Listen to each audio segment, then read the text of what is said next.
आज के case studies के इस लेक्चर में बात करेंगे पति को दो बड़ी जिम्मेदारियों से हमेशा हमेशा के लिए मुक्ति उस वक्त मिल जाती है जब पति कोर्ट पहुंचता है और कोर्ट में निवेदन करता है। क्या निवेदन करना है, आज की केस स्टडीज के इस लेक्चर में आपको बताएंगे।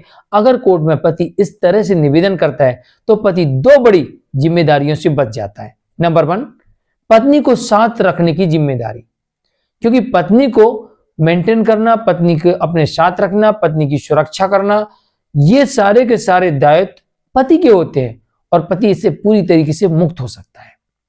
नंबर 2, पत्नी को किसी भी प्रकार का कोई भी मेंटेनेंस नहीं देना, मतलब इंटरम मेंटेनेंस से मुक्त, मतलब मेंटेनेंस से मुक्त, मतलब केस लड़ने के खर्चे से मुक्त, मतलब एलिमनी देने से मुक्त, मतलब कंपनसेशन देने से मुक्त।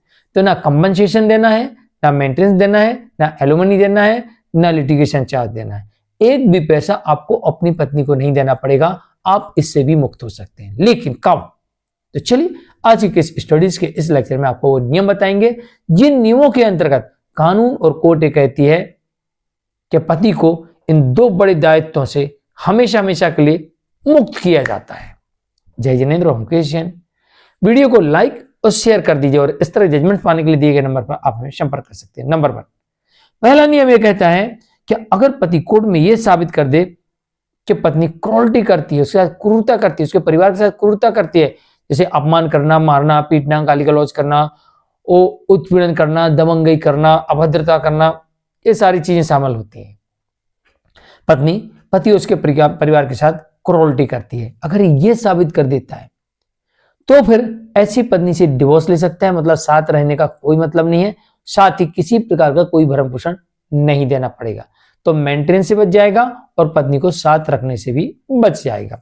नियम नंबर 2 ये कहता है कि पत्नी अपमान करती है, बात बात पे अपमान करती है, पति क्या करती है, उसके परिवार करती है, सार्वजनिक स्थल पर करती है, सार्वजनिक समारोह पर करती है, रिश्तेदारों के सामने करती है, परिवार के लोगों के सामने करती है, किसी भी स्थान पर, किसी के सामने, कहीं पर भी पति और उसके परिवार का भारी भरकम अपमान करती है, अपशब्द कहती है, गालियां देती है, अभद्र गालियां देती है, यहां तक कि पति के वंश को कलंकित करने वाले शब्द कहती है।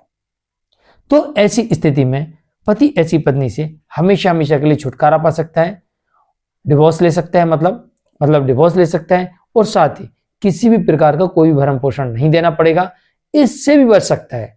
Compensation no, alimony no, maintenance no, interim maintenance no, permanent maintenance no, कुछ नहीं देना पड़ेगा, और साथ में डिवोर्स यस मिल जाएगी।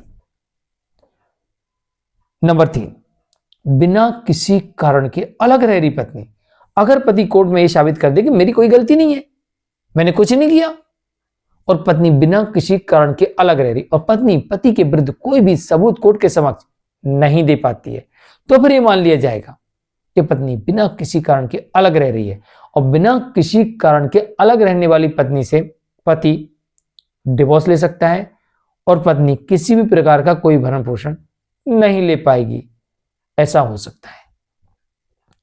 नंबर 4, जब पत्नी अडल्ट्री में हो, रीमैरिज कर चुकी हो, लिविंग में रह रही हो, अफेयर चल रहा हो और इसका प्रमाण पति के पास हो और वो कोर्ट में साबित करने में सफल हो जाए, तो फिर ऐसी पत्नी से डिवोर्स तो लेगा और पत्नी को एक भी पैसा नहीं मिलेगा।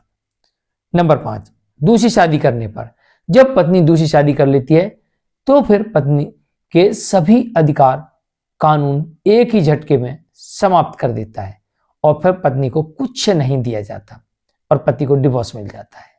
तो ये थे वो 5 नियम जिसकी वजह से पति इन बड़ी 2 जिम्मेदारियों से हमेशा हमेशा के लिए बच सकता है, पत्नी को साथ रखने वाली जिम्मेदारी से और maintenance, alimony, compensation, litigation charge देने वाली जिम्मेदारी से हमेशा हमेशा के लिए बच सकता है। आज के लिए इतना ही। मैं हूं मुकेश जैन।